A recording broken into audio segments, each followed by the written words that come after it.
been called cold, distant, hard to reach. People assume you don't like them because you don't text back fast enough or show up to everything. But here's what they don't understand. You're not antisocial, you're selectively social. And there's a massive psychological difference. Some people collect friends like trophies. They need quantity, the group chats, the packed weekends, the constant validation that they matter because people keep showing up. But you operate differently. You don't want more people, you want the right people.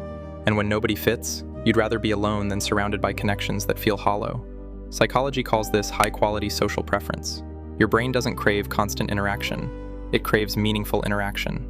And when that's missing, solitude feels better than settling for shallow conversations that drain more than they give.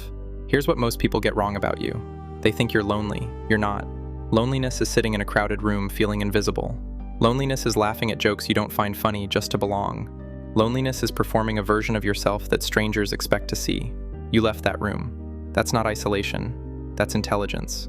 And let me tell you something nobody admits. Being selectively social is exhausting in a world that rewards availability.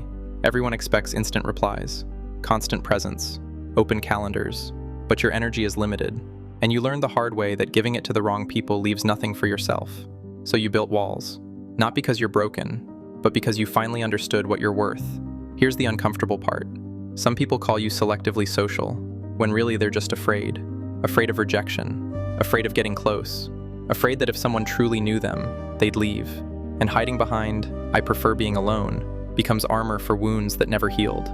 So be honest with yourself. Are you choosing solitude? Or is solitude choosing you, because vulnerability feels too dangerous? One is power, the other is protection disguised as preference. But for those who genuinely thrive with smaller circles, understand what you actually have. While others spread themselves thin across dozens of shallow connections, you invest deeply in the few who actually matter. You remember details. You show up fully. You love harder because you love fewer. That's not a flaw. That's a gift most people will never experience. Subscribe if this feels like your story. Psychologists say selectively social people often have higher emotional intelligence. They read people faster. They sense inauthenticity immediately. They'd rather have one real conversation than 20 fake ones. That's why small talk physically exhausts you. Your brain wasn't designed for surface-level existence. And here's what I want you to carry with you. You don't owe anyone your energy. You don't owe anyone your time. You don't owe anyone access to your inner world just because they showed up. Being selective isn't being mean.